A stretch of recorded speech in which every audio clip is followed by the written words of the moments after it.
So இது hiking ஷார்ட்ஸோட 3வது part. இப்போ கிட்டத்தட்ட மேல எப்படி இருக்கும், பீக் சப்மிஷன் எப்படி இருக்குன்ற ஒரு வீடியோ இதில வரும். அண்ட் தென் இன்னொரு வீடியோ ஒரு 22 மினிட்ஸ் தனியா எடுத்திருக்கேன். அத நான் தனியா அப்லோட் பண்றேன். இன்ட்ரெஸ்ட்டா இருக்கிறவங்க you may look at it. So இங்கேருந்து பார்த்தோம்னா, இது நம்ம பே ஏரியா அங்க கார்ல வந்தோம் இல்லையா? அந்த இடம் வந்து இங்க மேல போக போக கம்ப்ளீட்டா நம்ம ஃபார் அவேலேருந்து பார்க்குறப்போ, டோட்டல் என்டையர் ஏரியாவும் பே ஏரியாவும் நம்ம பார்க்குற மாரியான ஒரு வியூ பாயிண்ட்டா வருவோம். ஏன்னா நமக்கு இது 1600 ஃபீட் நம்ம மேல வர்றோம் இல்லைங்களா? ஸோ வர வர டெஃபினட்டா நமக்கு அந்த எண்டு வந்து பெட்டரா இருக்கும். கம்ப்ளீட் விசிபிலிட்டி கிடைக்கும். ஸோ இது வந்து ஒரு வெஹிக்கிள் போற அளவுக்கு தான் இருக்குது எல்லாமே. ஏன்னா அ இந்த பிஜி&இ ஹைக்கிங் ட்ரான்ஸ் எலக்ட்ரிக்கல் டிரான்ஸ்மிட்டேஷன் டவர் வழியா வர்றதுக்காக, மெயின்டனன்ஸ் வர்றதுக்காக கம்ப்ளீட்டாவே வெஹிக்கிள் வர அளவுக்கு ரோடு போட்டு வச்சிருப்பாங்க.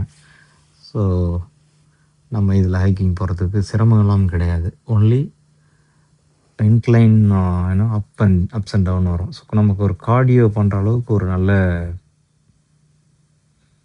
ஹைக்கிங் இது. Hiking spot. ஸோ பார்த்தீங்கன்னா தெரியும். இன்னும் மரமெல்லாம் இந்த வீடியோல எப்படி இருக்குதுன்னு தெரியல. நம்ம நேர்ல பார்க்குறதுக்கு ரொம்பவே நல்லாயிருக்கும். இங்க ஓக்ஸ் ட்ரீன்னு நெறைய மரங்கள் இருக்கும். அண்ட் தென் அனிமல்ஸ்ன்னு பார்த்தீங்கன்னா, வைல்ட் டர்க்கீஸ் அங்கங்க பார்க்கலாம். ரிட்டர்ன் வர்றப்ப மேஜரா பார்க்கலாம். ஏன்னா, அங்க ஒரு ஃபார்ம் இருக்கு. டீராலா ஃபார்ம்னு சொல்லிட்டு.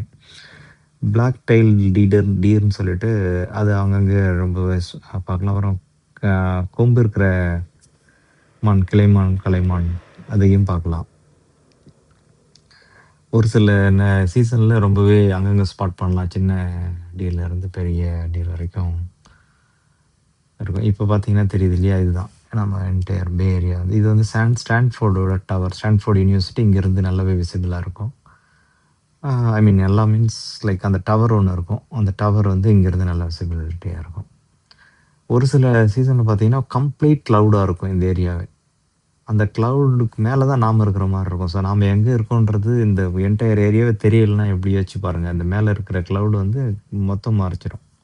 ஸோ நமக்கு மேல போயிட்டு அப்புறம் மறுபடியும் ரிட்டர்ன் போற மாரி இருக்கும். ஸோ நம்ம ஆல் ஓவர் த இயர் நாங்க வந்துகிட்டு இருக்கிறதால கிட்டத்தட்ட மல்டிபிள் சீசன்ஸ்ல எப்படி இருக்குதுன்றது எங்களுக்கு எக்ஸ்பீரியன்ஸ் பண்ணியிருக்கோம். ஸோ அடுத்த பார்ட்ல